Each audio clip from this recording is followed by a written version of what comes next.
Hi friends, welcome to our channel Suri's black అడ్వెంచర్కి. మా ఆత్మకూరులో రాములవారి తిరునాళ్ళలో భాగంగా స్వామివారి పట్టాభిషేకానికి ప్రతి ఏటా కూడా పరిటాల వంశీకులచే ఉభయం బయలుదేరుతుంది. అది కూడా ఎలా బయలుదేరుతుందయ్యా అంటే బాణాసంచారాలతోటి మేళతాళాలతోటి అందరూ కలిసి ఉభయకర్తలు అందరూ కూడా వాళ్ళ వంశీకులందరూ కూడా చక్కగా రెడీ అయ్యి స్వామివారి పట్టాభిషేకానికి బయలుదేరుతారు.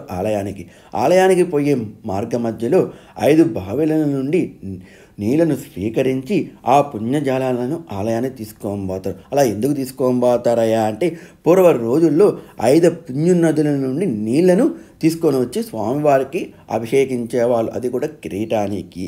ఊళ్ళల్లో 5 పుణ్యనదులు ఉండవు కాబట్టి 5 బావుల దగ్గరికి పోయి 5 బావుల పుణ్యనదులను స్వీకరించి ఆలయానికి చేరుకునేవాళ్ళు. ఇప్పుడున్న రోజుల్లో బావులు కూడా లేవు, అందరూ కూడా బోర్లు వేసేసుకున్నారు. అందుకోసమని ఆ బోరు దగ్గరికి పోయి పూజించి తర్వాత ఆ నీళ్ళను స్వీకరించి ఆలయానికి తీసుకొని పోతారు.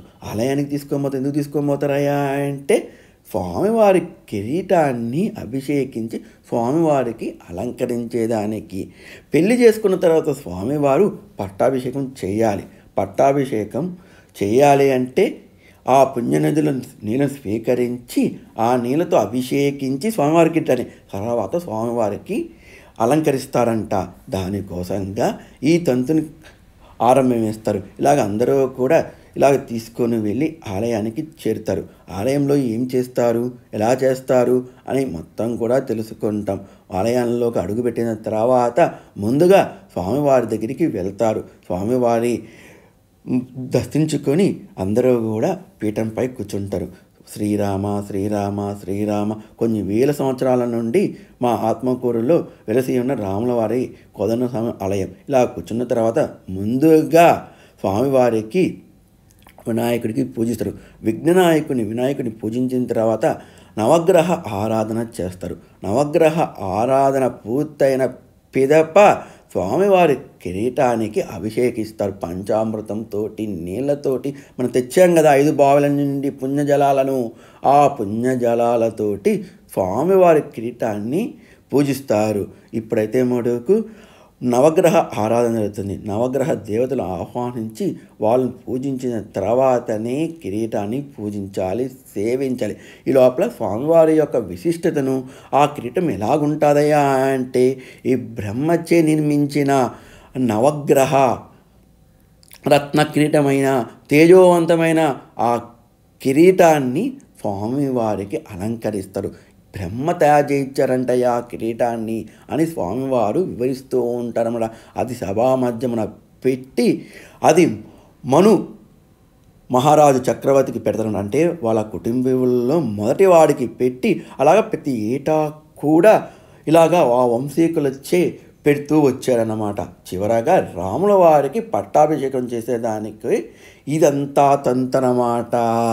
ఆ వంశీకుల్లో ఇంకా మిగిలిన రామచంద్రవాడికి పట్టాభిషేకం చేసేదానికి ఆ కిరీటాన్ని పెట్టారన్నమాట. ఇలాగ స్వామివారు ఇలాగ చెప్తూ వచ్చారు. ఎందుకు చేస్తారు పట్టాభిషేక మహోత్సవం యొక్క విశిష్టతను కూడా ఎంతో చక్కగా వివరించారన్నమాట స్వామివారు. ఇలాగా ఆ కార్యక్రమం తంతు జరుగుతూ ఉంది. స్వామివారు మొత్తం చెబుతూ ఉన్నారు. కిరీటానికి కూడా అభిషేకం చేసి పూజించి తర్వాతనే చెప్తారు. తర్వాత స్వామివారి అష్టోత్తరము ఇవన్నీ కూడా చదువుతారు. చూస్తున్నారు కదా, పుణ్యనదిలతో తీసుకొని వచ్చిన ఆ నీళ్లను ఆ కిరీటంపై అభిషేకిస్తూ మంత్రజలంతో అభిషేకిస్తారు. తర్వాత స్వామివారి పట్టాభిషేక కిరీటాన్ని అక్కడ ఉంచి స్వామివారికి తెచ్చిన వస్త్రాలన్నీ కూడా అక్కడ పెట్టి వాళ్ళ గోత్రనామాలతో పూజిస్తారు. ఇలాగ చేసిన తర్వాత అందరూ కూడా ఎంచక్క వినమయ్యా అంటే అక్కడ ఆడవాళ్ళందరూ ఆ చీర బాగుందా, ఈ చీర బాగుందా, ఆ నెల ఉందా, ఎవరు పెళ్లి కుదిరింది, వాళ్ళ పెళ్ళికి పోతామా ఈ మాట్లాడుకుంటూ ఉంటారు. పూజను వినండి అయ్యా బాబు అంటే ఎవరు కూడా వినరు. ఇది సత్యం అండి. ఇక్కడనే కాదు, ఏ ఆలయానికి పోయినా కానీ ఇదే తంతు. ఎన్నిసార్లు చెప్పినా కానీ ఎవరు కూడా వినరు. ఆలయానికి వచ్చేందుకు భక్తి శ్రద్ధలతో స్వామివారు చెప్పే మాటలు వింటూ ఆలయం యొక్క విశిష్టతను తెలుసుకునేదానికి ఆలయానికి వెళ్తాం. అలాగ రారే అమ్మలక్కలు కానీ, అయ్యలో కానీ ఎవరి డోసును ఎవరి మాటలు వాళ్ళు మాట్లాడుకుంటూ ఉంటారు. ఎంచక్కా పూజ కార్యక్రమాన్ని వినండయ్యా అంటే ఎవరు కూడా వినడు. వీరి మటుకు పూజలు చేసుకుంటూ ఉంటారు, స్వామి చెప్తూనే ఉంటారు. ఎప్పుడు కూడా ఇదే తంతు. మీరు చూస్తున్నారు కదా, గుసగుసలు ఆడుకుంటూనే ఉంటారు.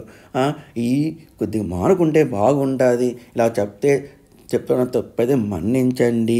ఇలాగ స్వామివారి కిరీటానికి అష్టోత్తరంతో పూజా కార్యక్రమాలు అయిన తర్వాత వేద పండితులు వచ్చి స్వామివారిని ఉత్సవ విగ్రహానికి కిరీటాన్ని పెడతారన్నమాట.